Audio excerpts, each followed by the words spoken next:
안녕하세요. 관절과 만성염증TV의 오창훈 한의사입니다. 그동안 손가락 관절염 환자분들 많이 치료해드렸어요. 근데 가장 안타까웠던 경우가 손가락 관절염은 치료 방법이 없다 이렇게 알고 계셨던 분들이에요. 어쩌다 그런 오해가 생겼는지, 왜 누구는 치료 방법이 없다, 누구는 잘 치료해드렸다고 하는지, 그동안 제가 치료했던 그 경험과 방법들을 오늘 말씀드릴게요.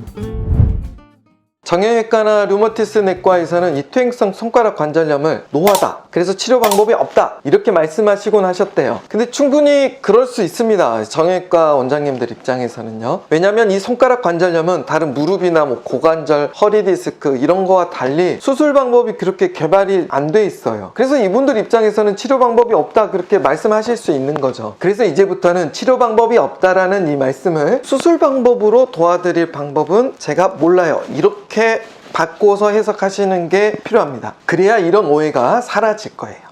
본래 이런 수술을 하기 전에 비침습적 치료 혹은 비수술적 치료라고 해서 이 소임진통제부터 시작해가지고 도수치료, 이런 물리치료들, 최충격파, 프로로세라피, 이제 한의원에서 하는 추나나 침, 약침 치료 등 여러 가지 방법들을 먼저 하죠. 그리고 나서도 효과가 없을 때 수술을 고려하는 이런 순서로 치료가 진행되는 게 이제 일반적입니다. 그런데 이 손가락 관절이 너무 작다 보니까 이 치료 방법들에서 한계가 있어서 이제 소임진통제 위주로, 그러다 점점 강력한 소임진통제로 치료를 해갔던 것이죠. 근데 신기하게 그럴수록 잘 낫지 않아서 답답했던 그게 현실이기도 합니다. 정리하면 이렇습니다. 수술 방법이 별로 없어서 이 손가락에 대한 오해가 생긴 것이고, 이 염증 치료만 잘 해도 손가락 관절염 잘 나을 수 있습니다.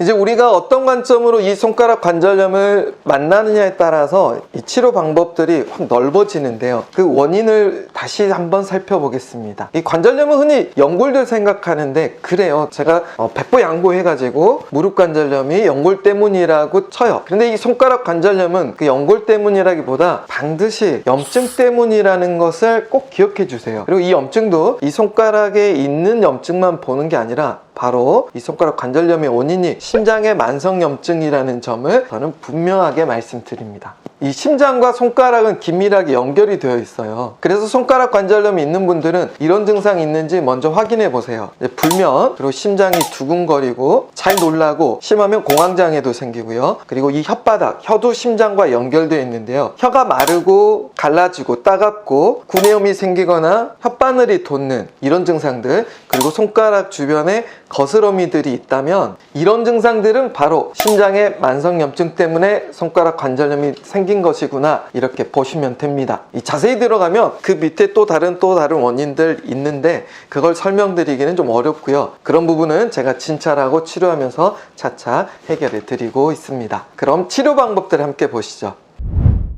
손가락 관절염 치료 방법의 첫 번째는 바로 소임진통제를 끊는 것입니다. 이 염증 반응은 손상된 부위를 회복하는 과정도 포함하고 있어요. 그런데 이 소임진통제가 염증 반응을 억제하는 약인데 그와 함께 회복 반응까지 억제하는 것이죠. 그래서 정형외과 원장님이나 교수님들도 4주 이내 드셔가지고 효과 없으면 그걸로 나을 병이 아니다, 그리고 치료약이 아니니까 정말 아프고 힘들 때만 드셔라 이런 말씀을 해주시는 거죠. 물론 계속 드시라는 분들도 있긴 한데 그 방법은 좀...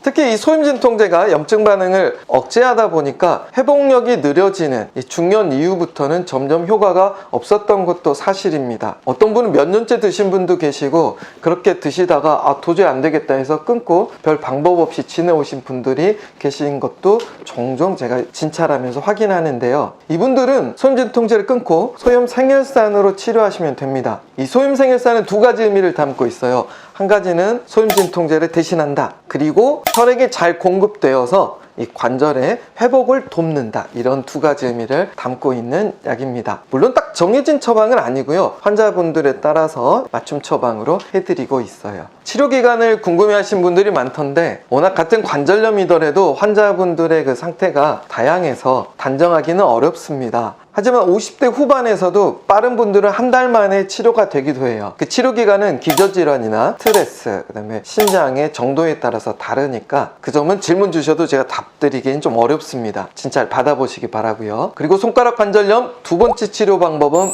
바로 유산소 운동입니다. 제가 심장의 만성염증이 원인이라고 말씀드렸죠. 그래서 이 심장이 뛸 수 있도록 강화를 시키면 손가락 관절염에도 도움이 됩니다. 아직 무릎이 아프지 않은 분들은 좀 빨리 걷거나 혹은 가볍게 달리기를 번갈아 할 수 있을 정도의 그런 운동을 시작하시면 참 좋아요. 저도 사실 손가락이나 어깨, 목이 아파 봤는데 지금은 잘 지내고 있지만 가끔 운동을, 러닝을 등한시하면 좀 더 뻐근하고 아파올 때가 있어요. 그럴 때면 좀 더 신경 써서 운동하고 스트레칭들 하면서 지내고 있습니다. 정말 가벼운 관절염이라면 소염 진통제 끊고 차라리 운동을 해보세요. 그리고 이제 제가 왜 심장의 만성염증이라고 말씀드렸는지 여러분도 점점 이해가 되실 거예요. 제가 약으로 치료를 해드리고 있는데 빨리 낫는 분들의 특징, 무릎이 아프지 않아서 걷기, 빨리 걷기를 함께 실천하신 분들은 치료가 좀 더 잘 되더라고요. 그렇게 심장에 누적된 만성염증을 운동도 함께 돕는다면 여러분 치료 기간을 더 줄일 수 있게 됩니다. 자, 이제 세 번째 치료 방법은 피내침이나 손가락 주변을 지압하거나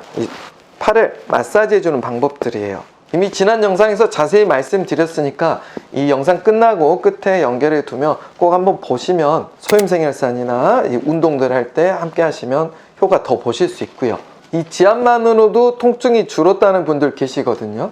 그러니까 염증 반응을 억제하지 않고 자꾸 도와주면 이 염증 반응을 통해서 관절이 회복이 됩니다. 제가 이렇게 크게 세 가지 치료 방법을 알려드렸습니다. 그 핵심은 염증 반응을 소염진통제로 억제하지 말자, 염증 반응이 끝내도록 돕자, 이걸 염증이 내 관절을 회복하지 못하는 그 회복력을 올리면 되는데 손가락은 특히 심장을 강화하는 게 필요하다. 그래서 소염진통제는 끊고 소염생혈산으로 회복력을 돕고 심장이 만성염증 해결할 수 있도록 유산소 운동을 하면 된다. 그리고 국소적으로 이 관절 부위들을, 아픈 관절을 자극할 수 있다면 견딜 수 있는 만큼은 자극을 주는 게 오히려 회복을 돕는다. 이렇게 정리할 수 있겠습니다. 이런 간단한 방법들도 여러분이 어떤 관점으로 보느냐에 따라서 실천하는 의지가 달라지실 거예요. 처음 듣는 분들은 좀 낯설 수 있는데 사실 많은 그 분들이 좋아지셨고 효과를 보시고 제가 치료 후기들도 남겨두었으니까 이 방법들 참고하셔서 앞으로 좀 더 건강해지는 그런 계기가 되었으면 좋겠습니다. 자, 오늘 영상도 끝까지 봐주신 여러분들 감사드리고요.